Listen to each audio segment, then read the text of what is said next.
En Pablo, que firma com a Mentalidad Cero, ens presenta Per què no. Per què ens miren tan malament si som unes persones d'allò més normals? Mentalidad Cero neix de l'oposició com a arma cap a la normalitat. Mentalidad Cero neix d'aquest i per què no, per tractar de trencar tabús socials i la falsa normalitat en la que convivim mitjançant el seu art excèntric i grotesc.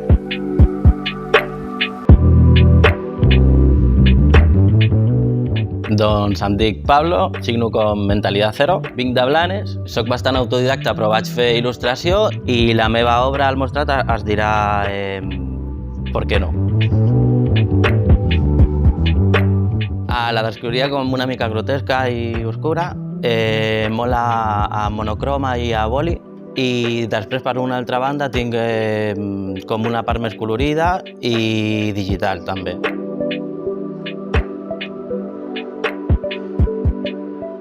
Doncs m'impulsa molt el que està mal vist a la societat, els tabús socials, intento dibuixar molt sobre aquest tema i per altra banda m'impulsa molt la música, les cançons que em transmeten alguna cosa, dic, les he de dibuixar.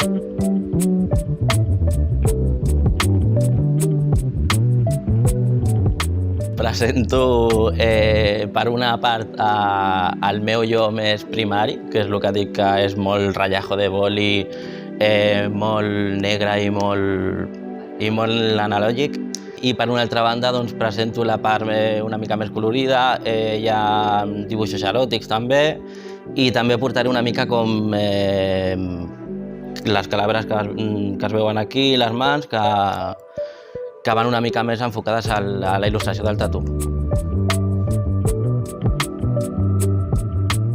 Que la gent es posi les mans al cap i pensi d'on vas i una mica el rebuig, l'asco i tot això, que em sembla bastant interessant.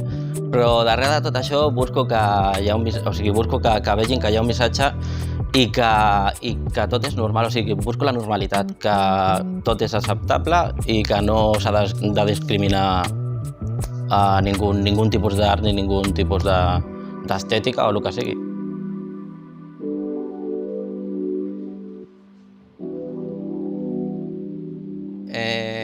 Que faci, o sigui, que practiqui i que no pari de fer-ho si és el que l'agrada i que no es ratlli per la penya i pels altres del que diguin i el que no diguin, perquè a mi m'ha passat i pa'lante, o sigui, que deixi de pensar en la resta i si estudia, que no deixi com és ell mateix, perquè si estudies te van a intentar meter en un d'esto, incluso aunque sea ilustración.